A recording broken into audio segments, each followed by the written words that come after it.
Something that many people don't realize, apart from the fact that I stopped caring about the secondhand embarrassment that my children is given, is that if I have something that I can make content out of, then I'll do it and make content out of it.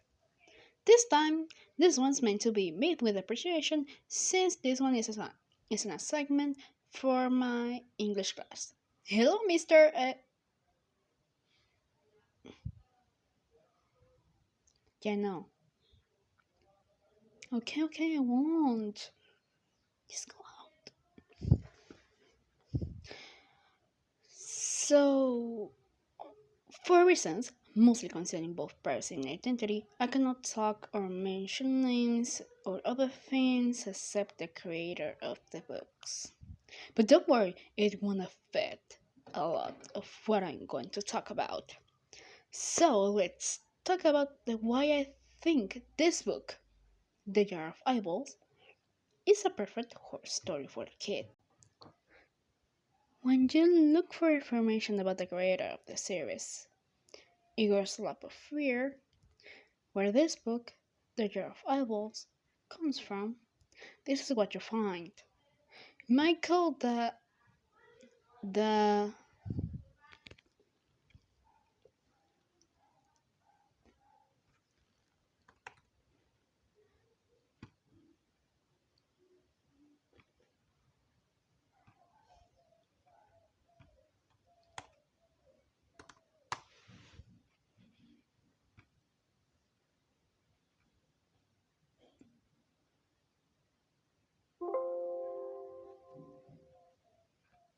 Doll, doll, doll, Island, Michael Doll, is, is the author of over 100 children's books. Some of his most popular series are Finnegan is Wake, Library of Doom, and Dragonblood. He resides in Minneapolis, Minnesota, in a haunted house. This is a description he gave himself on Goodreads, a website where you can buy the books and the collection. Igor, a constant character in the books, is the book standard for Michael Dial, since both are the ones who start the story and both are the ones who end it, since both are the ones who tell the story. With 8 books, Igor's Life of Fear, as I already mentioned, is a series where in Igor's lab, you, the nameless protagonist, goes and meets Igor, and you see something that catches your eye, and Igor tells you this spooky story behind it. That's the format. It's very easy to both understand and enjoy.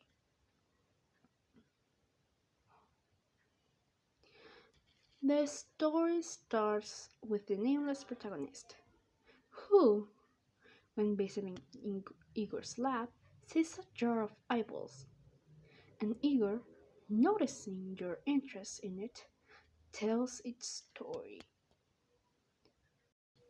Kevin is a young boy who is said to have good eye for things, but no one took notice of its existence. Kevin, tired and annoyed by being ignored, decides that he will win the science fair and get the trophy for his, from said fair. So this time, all eyes will be on him. Kevin decided that he will do a project on how eyes work, and to differentiate himself from other projects, he will have a lot of jars, all filled with eyeballs. But he had one question. Where could he get so many eyeballs? For a long time, Kevin stayed up all night to make sure his collection of eyeballs grew.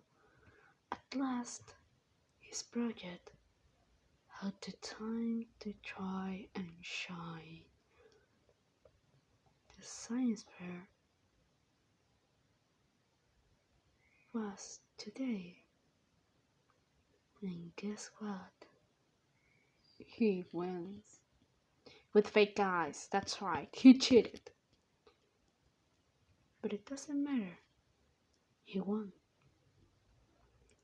Kevin finally has what he wanted. He has all eyes on him. But little did he know that later that night he'll literally have eyes on him. So now you may be asking, why I think this is a good horror story for kids? You see, it has a typical format of a kid's storybook. It's easy to be surprised by the plot twist in the story, but it's easily a children's rated book. In the horror genre, of course, since it does not include murder, even though it implies it with its imagery or any other things that a simple transformation, which compared with the most known horror children's book, Coraline, the Jar of Evil have simple themes. Let's be honest, Coraline, even though it's said to be a book for children, it is not. It is a book of nightmares.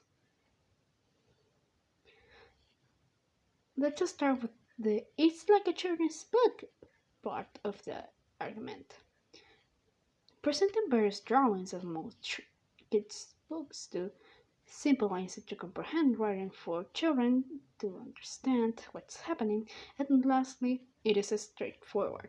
No necessary information, no beating around the bush, as I'm doing right now actually, is what we are considered a book for children. Now the horror part is pretty easy to build. It builds tension actually. The drawings create the perfect atmosphere and it sets the mood for everyone to suspect that the jar of eyeballs are made from living things. But when it surprises us with the reveal that the eyes are fake, and then in the final band, Kimmy began to be covered with eyeballs.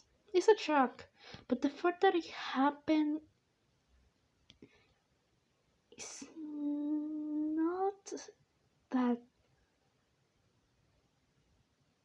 well. The fact that it happened, it is surprising, but the shock comes from that because it had built the tension, so the surprise was way much more impactful than we thought it would.